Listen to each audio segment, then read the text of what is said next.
یہ جو مقام مرتبہ یہ بیان کیا بالکل یہیں سے مرزا غلام احمد صاحب قادیانی وہ بنیادی طور پر صوفی تھے، تصوف سے ان کا اشتغال تھا، اسی طرح کے اوراد وظائف چلے یہی چیزیں جو تھیں ان کے ہاں آپ ابتدائی زندگی ان کی پڑھیں تو وہ اصل میں یہی تھے، اسی میں انہی چیزوں کو وہ بیان بھی کرتے ہیں، اپنی کتابوں میں لکھتے بھی ہیں۔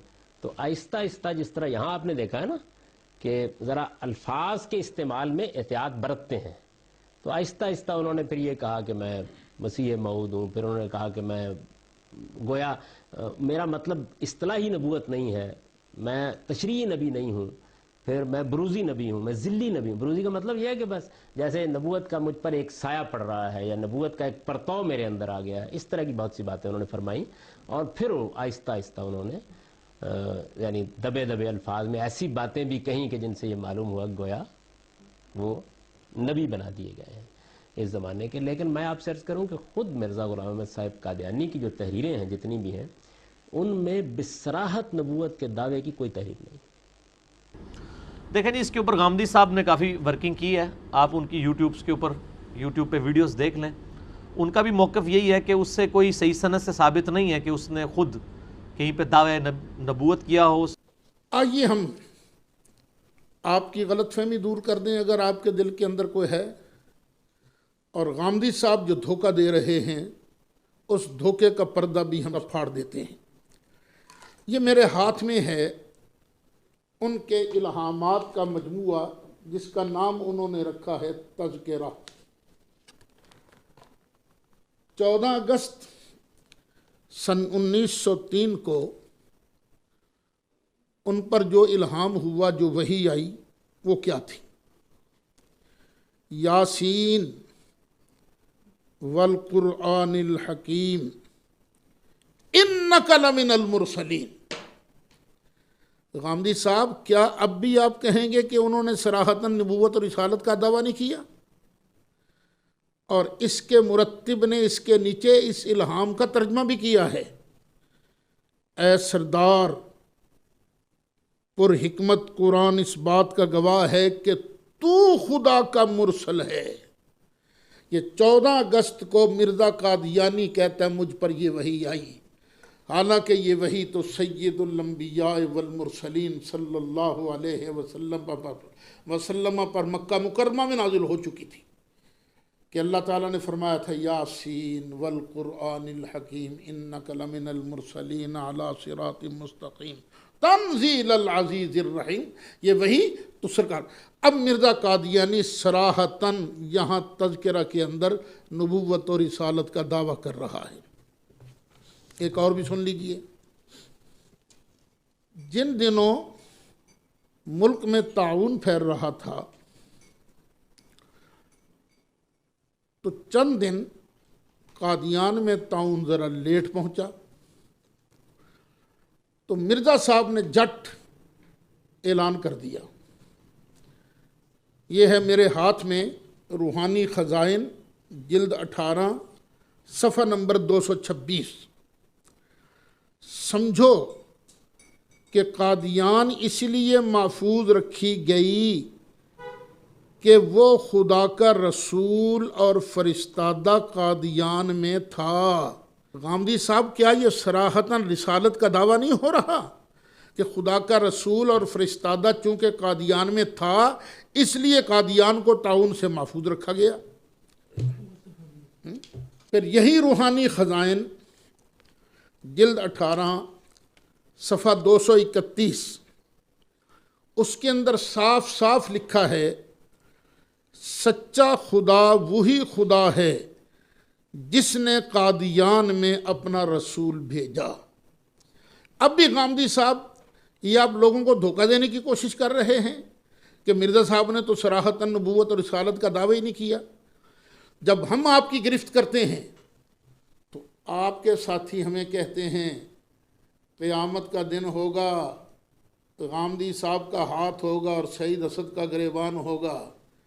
غامدی صاحب، سید اسد نے جس نبی کا کلمہ پڑھا ہے بڑا رحمت للعالمین ہے، جس خدا کو مانتا ہے نا وہ غلط فیصلے نہیں کرتا، انشاءاللہ گریبان آپ کا ہوگا، لاکھوں وہ لوگ جو آپ کی وجہ سے گمراہ ہوئے ہیں ان کے ہاتھ ہوں گے، وہ ہاتھ پکڑ کے آپ کا گریبان کہیں گے کہ او غامدی تو نے دنیا میں ہمیں گمراہ کیا تھا، تو نے ہمیں سچا رستہ نہیں دکھایا، تو نے کیوں ہمارے دلوں کے اندر قادیانیت کے بارے میں نرم گوشہ پیدا کیا ہے۔ اور سن لیجئے، یہ مرزا صاحب مرزا غلام محمد قادیانی یہ ہیلے بہانے سے درجہ بدرجہ دعوے کرتے تھے۔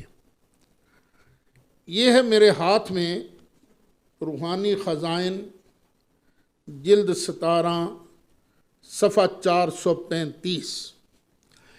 یہ جو غامدی صاحب صاحب شریعت نبی، غیر تشریع نبی باتیں بیان کرتے ہیں نا، مرزا صاحب اس کے بارے کیا لکھتے ہیں؟ یہ بھی تو سمجھو کہ شریعت کیا چیز ہے، جس نے اپنی وحی کے ذریعہ سے چند امر اور نہی بیان کیے اور اپنی امت کے لیے ایک قانون مقرر کیا، وہی صاحب الشریعت ہو گیا۔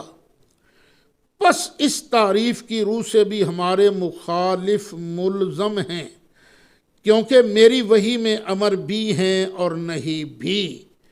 مثلاً یہ الہام قُلْ لِلْمُؤْمِنِينَ يَغُضُّوا مِنْ أَبْصَارِهِمْ وَيَحْفَظُوا فُرُوجَهُمْ ذَلِكَ أَزْكَىٰ لَهُمْ، اور یہ براہین احمدیہ میں درج ہے اور اس میں امر بھی ہے اور نہی بھی، اور اس پر 23 برس کی مدت بھی گزر گئی، ایسا ہی اب تک میری وحی میں امر بھی ہوتے ہیں اور نہی بھی۔ دیکھ لیجئے، مرزا غلام محمد قادیانی اپنی وحی کے اندر امر بھی بیان کر رہا ہے، نہی بھی بیان کر رہا ہے، اور صاف صاف صاحب شریعت ہونے کا دعویٰ بھی کر رہا ہے۔ مرزا صاحب نے ایک اور قانون بیان کیا ہے،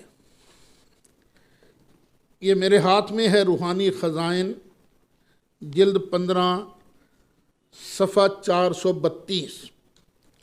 اس کے حاشیے میں لکھا ہے،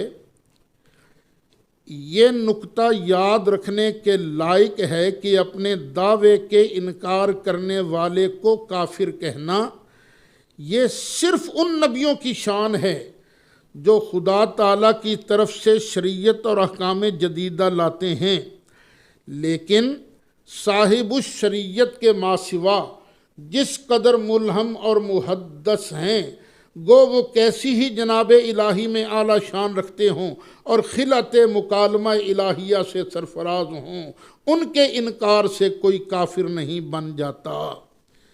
یعنی مرزا صاحب کے نزدیک کوئی آدمی خواہ کتنا ہی مقرب الہی کیوں نہ بن جائے، اس کے منکر کو کافر نہیں کہیں گے۔ کافر کس کے منکر کو کہیں گے؟ جو صاحب شریعت نبی ہوگا۔ یہ مرزا قادیانی نے قانون بنایا ہے۔ اب دیکھتے ہیں مرزا صاحب اپنے مخالفین کو کیا سمجھتے ہیں جی، مسلمان سمجھتے ہیں، کافر سمجھتے ہیں، کیا سمجھتے ہیں؟ یہ ہے میرے ہاتھ میں روحانی خزائن جلد 22 صفحہ 185۔ یہاں لکھتے ہیں، کفر 2 قسم پر ہے۔ اول ایک یہ کفر کہ ایک شخص اسلام سے ہی انکار کرتا ہے اور آن حضرت صلی اللہ علیہ وسلم کو خدا کا رسول نہیں مانتا، یہ ہے کفر کی پہلی قسم۔ اور دوسری قسم، دوسرے یہ کفر کہ مثلاً وہ مسیح موعود کو نہیں مانتا اور اس کو باوجود اتمام حجت کے جھوٹا جانتا ہے، جس کے ماننے اور سچا جاننے کے بارے میں خدا اور رسول نے تاکید کی ہے اور پہلے نبیوں کی کتابوں میں بھی تاکید پائی جاتی ہے، پس اس لیے وہ خدا اور رسول کے فرمان کا منکر ہے، کافر ہے۔ اور اگر غور سے دیکھا جائے تو یہ دونوں قسم کے کفر ایک ہی قسم میں داخل ہیں۔ کیوں جناب غامدی صاحب؟ آپ تو کہتے ہیں انہوں نے دعویٰ نبوت بالتصریح کیا ہی نہیں ہے، اور یہاں تو وہ اپنے منکر کو کافر کہہ رہے ہیں۔